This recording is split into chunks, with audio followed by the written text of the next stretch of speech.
नमस्कार, मैं हूं पवन त्यागी। ममता बनर्जी ने एक बार फिर बीएसएफ को बदनाम करने की कोशिश की है। वो कहती हैं कि जो बीएसएफ है उसने सीमावर्ती एरिया में आतंक मचा रखा है। वो कह रही है कि वहां निर्दोष लोगों को मारा जा रहा है। ये पहली बार नहीं है कि ममता बनर्जी ने इस तरह का बयान दिया हो। लेकिन सवाल यह है कि हमारे देश की जो बीएसएफ है वो हमारी सीमाओं की रक्षा में लगी हुई है। दिन रात न ठंड देखती है, न गर्मी, न जाड़ा, न बरसात, और वो पहरा देते हैं हमारे देश की सीमा को सुरक्षित करने के लिए। ऐसे में उनको ये कहना कि वो आतंक मचा रहे हैं, तो क्या ममता बनर्जी उनको इस तरह का आरोप लगाकर, आतंकवादियों की संज्ञा देकर देश की सेनाओं का अपमान नहीं कर रही है? ये पहली बार नहीं है कि जब जो है केंद्र सरकार यानी मोदी सरकार ने यह आदेश दिया था कि अब बीएसएफ का पश्चिम बंगाल और पंजाब में दायरा बढ़ा करके 50 किलोमीटर कर दिया गया है। सीमा से 50 किलोमीटर अंदर तक जाकर बीएसएफ ऑपरेशन कर सकती है। जिस दिन यह आदेश दिया था, सबसे पहला विरोध यदि किसी ने किया था तो वो ममता बनर्जी थी। सवाल यह है कि ममता बनर्जी को दिक्कत क्या है? अगर इस देश में जो अर्धसैनिक बल हैं, अगर उनको कहीं भी जाने की छूट दी जाए, ऑपरेशन करने की इजाजत दी जाए, तो इसमें दिक्कत किसको है?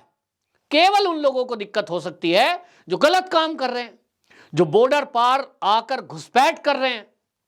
और घुसपैठ इस देश में यदि किसी राज्य में सबसे ज्यादा है, तो क्या ये आंकड़े झूठे हैं कि वो घुसपैठ सबसे ज्यादा पश्चिम बंगाल में होती है? कौन नहीं जानता कि पश्चिम बंगाल के रास्ते पूरे देश के अंदर जो बांग्लादेशी हैं, वो बांग्लादेशी घुसपैठिए आज सिरदर्द बने हुए हैं।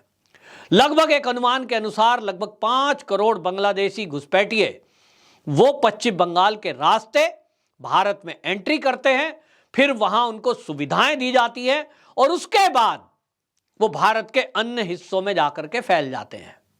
यह भी हमने देखा कि जिस तरह से मनुष्य तस्करी, स्त्रियों की तस्करी और गौ तस्करी ये देश में अगर कहीं हो रही है तो वो राज्य है पश्चिम बंगाल। और इसीलिए केंद्र सरकार ने एक निर्णय लिया कि बीएसएफ को और अधिक अधिकार दिए जाएं। लेकिन इस अधिकारों के देने के साथ ही ममता बनर्जी तो ऐसा बौखला गई जैसे पता नहीं इन घुसपैठियों से या इन तस्करों से कोई उनका निजी संबंध हो, जबकि ऐसा होना नहीं चाहिए। मैं इस तरह का कोई आरोप भी नहीं लगा रहा हूं, लेकिन फिर सवाल यह है कि दिक्कत तो केवल उनको है जो तस्कर हैं, चाहे वो मानव तस्करी हो, फिर चाहे वो गो तस्करी हो। लेकिन यहां हमने देखा कि जैसे ही 50 किलोमीटर अंदर तक जाकर बीएसएफ को ऑपरेशन करने की, गिरफ्तार करने की, तलाशी घरों में लेने की अनुमति मिली, उसके बाद आप देखें कि आज पंजाब में भी आए दिन ड्रोन के जरिए जो नशे की खेप आ रही है और जो हथियार आ रहे हैं, उसको वहां की राज्य की पुलिस नहीं पकड़ रही है, बीएसएफ मार गिराती है। यह बता रहा है कि मोदी सरकार का यह फैसला कितना उचित था। यदि यह फैसला मोदी सरकार नहीं करती तो जो पंजाब के रास्ते नशे की खेप पाकिस्तान से आ रही है वो पूरे देश में फैलती। और यही चीज हमने पश्चिम बंगाल में देखी। आपको याद होगा ममता बनर्जी का खासम खास टीएमसी का जिला अध्यक्ष अणुव्रत मंडल आज वो जेल की सलाखों के पीछे है। बीएसएफ ने ही प्रथम दृष्टया उनकी गिरफ्तारी करी और बीएसएफ ने ही वो रिपोर्ट सीबीआई को पोस्ट करी कि भाई ये जो व्यक्ति है ये टीएमसी का कार्यकर्ता है और ये गो तस्करी में बड़ी मात्रा में गो तस्करी कराता है, जिसकी कारण से इसने करोड़ों रुपए की संपत्ति अर्जित की है।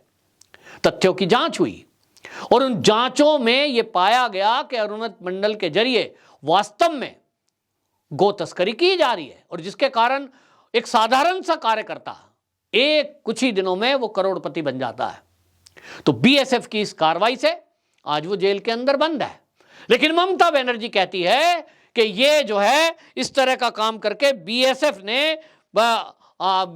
यहां जो है आतंक फैला रखा है और निर्दोष लोगों को मारा जा रहा है। क्यों ममता बनर्जी ऐसा कह रही हैं? जो लोग मारे गए हैं, क्या ममता बनर्जी के पास इसकी रिपोर्ट है कि जितने भी बीएसएफ ने एनकाउंटर किए हैं बीएसएफ तो कहती है कि हमने तो उन लोगों को मारा जो बॉर्डर पार करके भारत में अवैध रूप से घुसपैठ कर रहे थे। हमने पहले वार्निंग दी, लेकिन अगर वो हथियारों से हमला करेंगे तो फिर सरकार ने उनको जो हथियार दिए हैं वो कोई देखने के लिए तो दिए नहीं है, बीएसएफ तो गोली चलाएगी। तो कौन मरा? अवैध घुसपैठ करने वाले। कौन मरा? मानव तस्करी करने वाले। तो क्या ममता बनर्जी ये नहीं चाहती कि जो पश्चिम बंगाल की महिलाएं हैं और जो बांग्लादेश की महिलाएं हैं उनकी जो तस्करी हो रही है वो ना हो, वो रुकनी चाहिए? क्या चाहती है ममता बनर्जी? अगर वो चाहती हैं कि ये मानव तस्करी रुकनी चाहिए तो बीएसएफ जो ऑपरेशन कर रही है उनको बदनाम करने का प्रयास क्यों किया जा रहा है?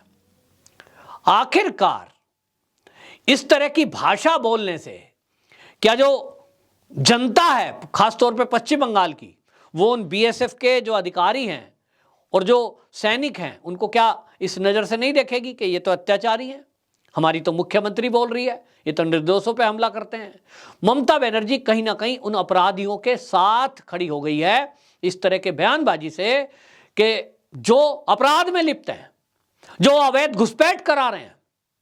होना तो ये चाहिए कि ममता बनर्जी ये कहती कि भाई केंद्र सरकार का ये फैसला बहुत अच्छा है, मानव तस्करी रुकनी चाहिए, गो तस्करी रुकनी चाहिए, अवैध घुसपैठ रुकनी चाहिए, और इसमें बीएसएफ के साथ हमारी पश्चिम बंगाल की पुलिस भी मिलकर काम करेगी। आदेश देती डीजीपी को कि बीएसएफ के साथ मिलकर के सूचनाओं का आदान प्रदान करें और ऐसे लोगों को पकड़ें। लेकिन हमने देखा कि ममता बनर्जी ने इसके उलट अपनी पुलिस को आदेश दिया कि बीएसएफ के जो अधिकारी हैं यदि वो किसी ऑपरेशन करने के लिए गांव में जाते हैं, किसी की तलाशी लेते हैं, किसी को गिरफ्तार करते हैं, तो जाके देखो कि वो किसको गिरफ्तार कर रहे हैं, क्यों गिरफ्तार कर रहे हैं। यानी बीएसएफ पे निगरानी करने के लिए पुलिस को लगाया गया, ना कि सहयोग के लिए। ममता बनर्जी ऐसा क्यों कर रही हैं? उससे इनका क्या फायदा है? तो एक तो सीधे सीधे नजर आ रहा है जिस तरह से कट्टरपंथी लोग इनके पक्ष में खड़े हो गए हैं और ममता बनर्जी को कह रहे हैं साहब इन्हीं को प्रधानमंत्री बनाएं। ऐसी तो नेता हमें चाहिए जो घुसपैठियों को अवैध ना कहे, जो गो तस्करों को अवैध ना कहे, जो मानव तस्करी करने वालों के साथ खड़ी हो जाए। ऐसी पार्टी तो हमें चाहिए पूरे देश में।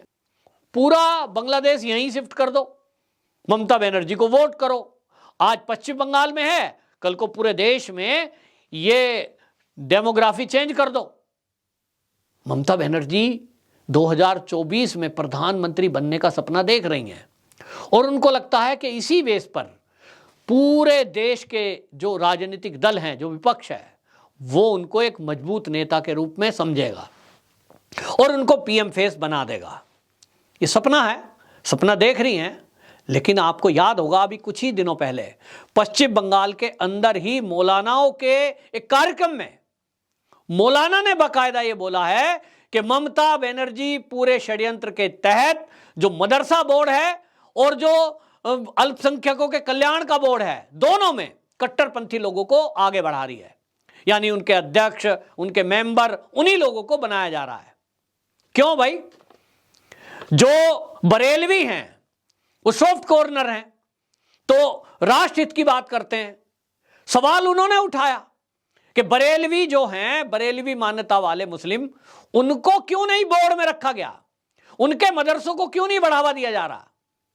यह सीधा आरोप किसी हिंदू ने नहीं लगाया, यह मोदी सरकार ने नहीं लगाया, ये मुस्लिम कम्युनिटी के लोगों ने ही ममता बनर्जी पर लगाया, क्योंकि वो देख रहे हैं कि ममता बनर्जी खास तौर पर कट्टरपंथी विचारधारा को आगे बढ़ा रही है केवल वोट के लिए।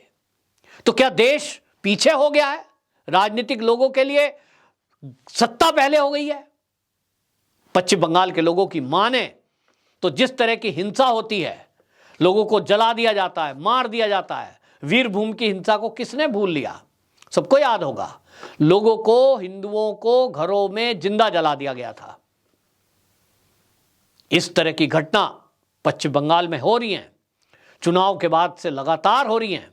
इसको लेकर के हमने देखा कि मानव अधिकार आयोग, महिला आयोग, SC ST आयोग, यहां तक कि अल्पसंख्यक आयोग की भी रिपोर्ट है कि चुनाव के बाद पश्चिम बंगाल में बहुत बड़े पैमाने पर हिंसा हुई, जिसमें पश्चिम बंगाल की पुलिस और TMC के कार्यकर्ता, उनकी सहमति थी, कहीं कहीं वो इन्वॉल्व थे। इस तरह की रिपोर्ट वहां जब उस समय जगदीप धनखड़ जी राज्यपाल थे, उनकी तरफ से भी गृह मंत्रालय को सौंपी गई। लेकिन ममता बनर्जी इन सब रिपोर्टों को दरकिनार करते हुए घोषणा कर रही हैं कि देश के अंदर जितने भी राज्य हैं उसमें सबसे कम हिंसा जहां है वो पश्चिम बंगाल है। तो देश के लोग हंस रहे हैं कि ममता बनर्जी जी, आप तो मुख्यमंत्री हैं, आप तो इस तरह का झूठ बोलेंगी। लेकिन क्या वो सारी रिपोर्ट, वो सारी संस्थाएं झूठी हैं? जब उस समय के राज्यपाल और इस समय के उपराष्ट्रपति जगदीप धनखड़ की रिपोर्ट है, जो वहां पे महिला आयोग है, SC ST आयोग है, इन सब की रिपोर्ट, और हमने देखा किसी राज्य में ऐसा हुआ है क्या कि महिला आयोग की या SC ST आयोग की या अल्पसंख्यक आयोग की टीम किसी राज्य में दंगे की जांच में गई हो और उसके ऊपर हमला कर दिया हो, उसको जांच ना करने दी गई हो? यहां तक कि राज्यपाल जो आज उपराष्ट्रपति है जगदीप धनखड़ जी, उनकी यात्रा में भी जब वो जांच में जा रहे थे उनके ऊपर हमला हुआ, उनको रोका गया। क्या ममता बनर्जी को पता नहीं है कि पश्चिम बंगाल की चुनाव के बाद की हिंसा के कारण लाखों हिंदू पश्चिम बंगाल छोड़कर असम या बाकी जगह अपना परिवार, घर छोड़कर शरण लिए हुए हैं? 1990 के दशक में कश्मीर में पलायन हुआ था, और उसके बाद यदि बड़ी संख्या में पलायन कहीं हुआ है हिंदुओं का, वो पश्चिम बंगाल है। लेकिन ममता बनर्जी इस तरह की बातें करके कि साहब ये तो बाकी राज्यों से तो ज्यादा अच्छा हालात है, ये किसको बरगलाना चाहती है? कौन इनके बहकाए में आएगा? क्या आप पत्रकारों को दबाकर, टीवी चैनलों को दबाकर, अखबार के और न्यूज चैनलों के पत्रकारों को जेल में डालकर एक झूठ फैला ले जाएंगी और देश मान लेगा? ये अब टाइम नहीं है। ममता बनर्जी जी, आप कुछ भी झूठ फैलाएं, लेकिन कम से कम देश की सेना को छोड़ दें। BSF के बारे में जिस तरह के आरोप आपने लगाए हैं, आपका गौ का प्रेम भी दिख रहा है। जैसे ही केंद्र ने एक अधिसूचना जारी की थी गौ माता को लेकर के वैलेंटाइन डे आ रहा है, तो वैलेंटाइन डे पर गौ को गले से लगाएं, इसको लेकर के हालांकि उस अधिसूचना को वापस ले लिया गया, रद्द कर दिया गया। लेकिन ममता बनर्जी गाय के बारे में कहती हैं कि गाय को गले लगाने को कहा था, अगर गाय मार देगी किसी को तो क्या होगा? तो भाई इसका मतलब घरों में कुत्ते भी पलते हैं, कुत्ते बहुत लोगों को काट भी लेते हैं। तो क्या आप सबको कहेंगी कि कुत्ता पालना बंद कर दो क्योंकि काट भी लेता है? और मार तो घर में जो अपनी औलाद है, कई बार भाई भाई लड़ जाता है, मां बाप को मार देते हैं, औलाद मार देती है। तो क्या कहेंगे कि परिवार में सब एकाकी हो जाओ, परिवार का कंसेप्ट खत्म कर दो? ममता बनर्जी क्या कहना चाहती हैं वो उनका मैटर है, लेकिन इतना तो साफ है कि गाय के प्रति उनके मन में क्या भावना है इस बयान से वो झलकती है। गाय के प्रति यदि प्रेम होता तो ममता बनर्जी गो तस्करी को रोकती, ना कि उनके कार्यकर्ता जब गो तस्करी कर रहे हैं पुलिस से मिली भगत होकर पैसा ले लो और गाय को कटने दो, ये होने दे रहा है। तो ये दिख रहा है कि ममता बनर्जी की हिंदू और हिंदू के प्रतीकों के प्रति आस्था क्या है। लेकिन जिस तरह से ममता बनर्जी ने BSF पर सवाल उठाए हैं यह आपत्तिजनक है और पूरे देश में इसकी आलोचना हो रही है। और आपसे भी मैं पूछना चाहता हूं, क्या किसी नेता को इस तरह का हक है कि वो हमारी सेनाओं पर सवाल उठाए? वंदे मातरम।